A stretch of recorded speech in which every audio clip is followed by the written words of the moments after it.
Please welcome Lindsay Lapaquette. I just came to say hello.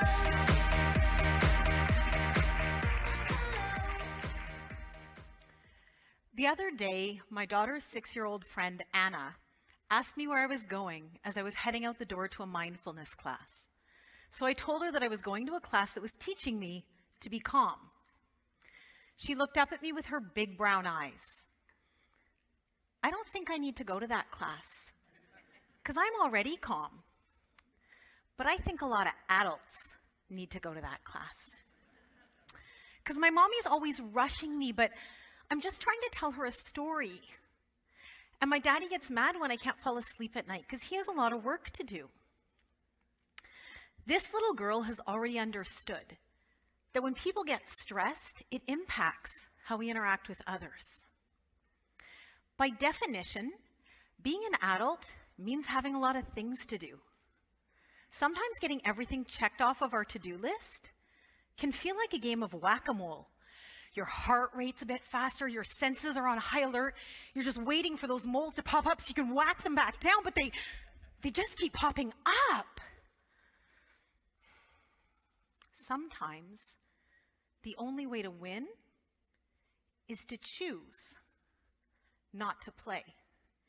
You see, the small decisions that we make in our life impact our stress levels. I want you to imagine that you're in the forest building a campfire. There's small pieces of wood, and these represent small stressful events in our life, like maybe a client not showing up to a meeting. And then there's big pieces of wood that represent the big stressors in our life, so say getting a divorce. And then there's all these pieces of kindling, and these represent different environmental stimuli, so lights and noises, because this environmental input also adds stress to our system. Now, when too many pieces of wood are put into a fire too quickly, the fire starts to burn out of control. Here at Convention, we already have many small pieces of wood in our fires. There's travel, a possible time difference, a really busy schedule, and there's all the work piling up back at the office. Just because we're having a great time here at Convention doesn't mean that it's not also a stressor to our system. Now, we can't control certain events, but what we can control is how much additional environmental input or stress that we choose to expose ourselves to. During busy moments like Convention, consciously choosing to build in even small moments when we don't expose our brains to any stimulation at all adds less wood to the fire.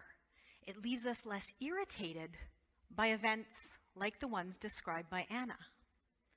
So one way we can add less wood to the fire is to practice the pause. I would invite all of you to join with me for a moment and close your eyes so we can practice the pause together. I'd invite you all to start taking a few deep breaths and to connect with how this breath feels in your body. Notice any thoughts you might be having. Notice any muscle tension that you might be carrying in your neck, your back, your shoulders. And with the next deep breath, I'd invite you to let go of any tension that you've been carrying from the past few days. And when you're ready, I'd invite you to open up your eyes.